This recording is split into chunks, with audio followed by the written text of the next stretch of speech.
নমস্কার বন্ধুরা, সুস্মিতা কুকিংয়ে আপনাদের সবাইকে স্বাগত জানিয়ে আজকে আমার রেসিপি তৈরি করব চাল পটলের রেসিপি। আমি কিভাবে বানাই দেখে নিন, আর আমার রেসিপিটা স্কিপ না করে প্রথম থেকে শেষ পর্যন্ত দেখার আপনাদের কাছে আমার অনুরোধ রইল।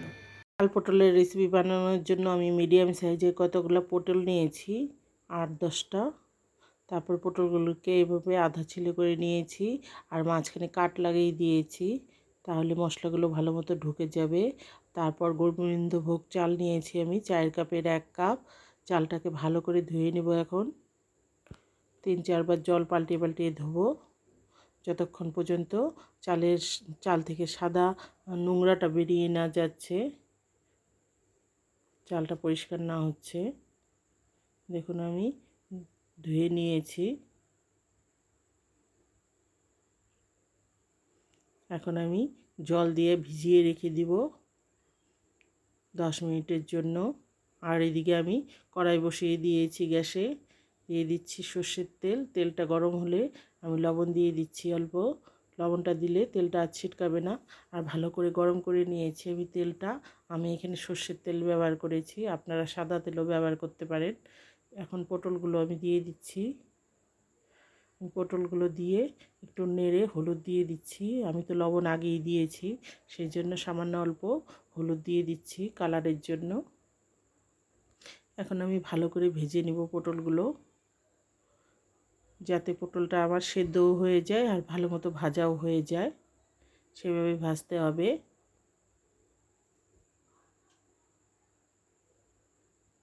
দেখুন আমি পটল ভেজে নিয়েছি, এখন তেল থেকে তুলে নেব।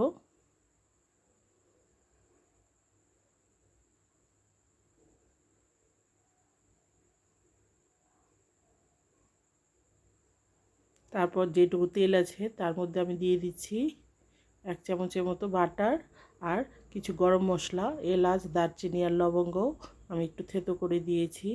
আর দিচ্ছি একটা তেজপাতা, একটা শুকনো লঙ্কা।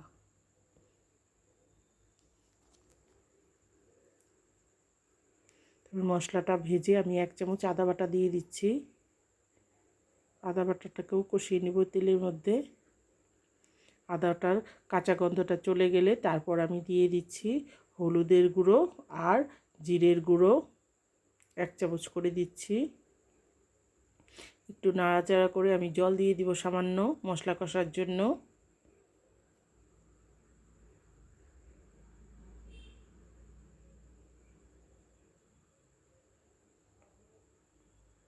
মশলা থেকে যখন তেল ছাড়বে তখন আমি চাল দেব।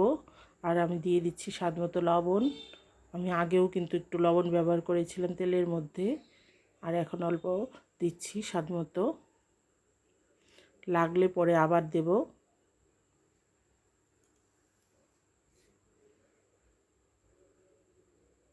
দেখুন আমার মশলাটা কষে গিয়েছে, তেলও ছেড়ে দিয়েছে। এখন আমি চাল দিয়ে দিব, গোবিন্দভোগ চাল যে ধুয়ে রেখেছিলাম সেই চালটা দিয়ে দিব। চালের থেকে আমি জলটা ঝরিয়ে নিয়েছি। এখন চাল দিয়েও আমি নাড়াচাড়া করে নেব 2-3 মিনিটের জন্য, মশলার সঙ্গে কষিয়ে নেব।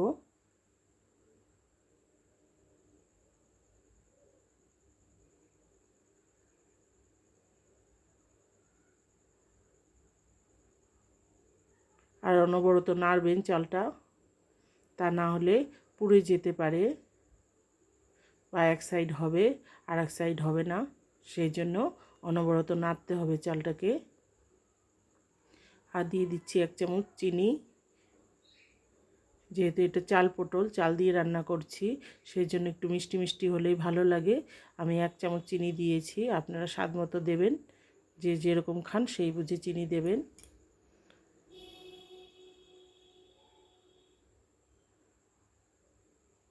দেখুন আমি ভেজে নিয়েছি চালটা। তারপরে যেই কাপে আমি চাল মেপেছিলাম সেই কাপে 2 কাপ আমি জল দেব,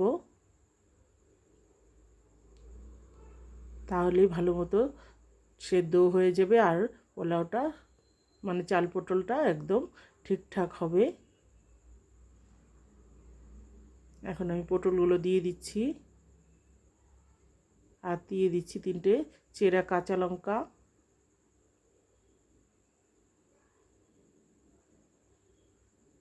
আর দিচ্ছি 1 মুঠো কিশমিশ। এখন ভালো করে মিশিয়ে নিচ্ছি। তারপর আমি গ্যাসের ফ্লেমটা একদম লোতে করে দিয়ে ঢাকা দিয়ে রেখে দিব 10 মিনিটের জন্য। দেখুন 10 মিনিট পরে আমার তৈরি হয়ে গেছে। আমি কিন্তু মাঝে নেড়ে দিয়েছিলাম একবার।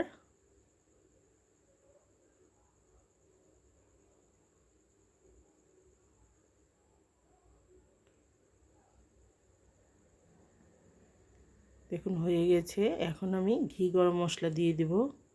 আর এই রান্নাটা ঠাকুরবাড়ির রান্না। আমি হয়তো সেরকমভাবে করতে পারিনি, কিন্তু চেষ্টা করেছি আমার মতো করে। এটা রবীন্দ্রনাথের খুব প্রিয় চাল পটল, উনি খুব ভালোবাসতেন খেতে। আর দিয়ে দিচ্ছি ঘি আর গরম মশলা। এখন আবারও ভালো করে মিশিয়ে নেব।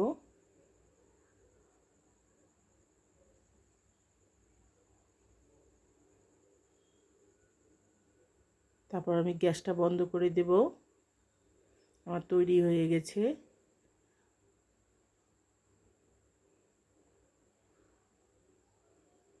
গ্যাসটা বন্ধ করে আমি আরও 3-4 মিনিট স্ট্যান্ডিং টাইমে রেখে দিব ঢাকা দিয়ে। তাহলে চাল পটলটা একদম তৈরি হয়ে যাবে আর ঝরঝরা হয়ে যাবে, খেতে ভালো লাগবে। এই রান্নাটা কিন্তু দারুণ লাগে খেতে। আপনারা যদি না করে খেয়ে থাকেন প্লিজ একবার ট্রাই করে দেখবেন। খুব সুন্দর রেসিপি। আর আমার রেসিপি যদি আপনাদের ভালো লাগে প্লিজ লাইক শেয়ার করবেন বন্ধুদের সঙ্গে। আর আমাকে উৎসাহিত করে নতুন রেসিপি পাওয়ার জন্য প্লিজ একটা সাবস্ক্রাইব করবেন। আর পাশে থাকা বেল আইকনটি প্রেস করবেন। আমি যখনই কোনো নতুন রেসিপি দেব সবার প্রথমে আপনাদের সামনে পৌঁছে যাবে। আর ফেসবুক থেকে দেখলে আমার চ্যানেলটাকে ফলো করে রাখবেন। আবার নতুন কোনো রেসিপি নিয়ে হাজির হয়ে যাব। ভালো থাকবেন, সুস্থ থাকবেন। ধন্যবাদ। প্লিজ একবার ট্রাই করবেন। খুব সুন্দর রেসিপি।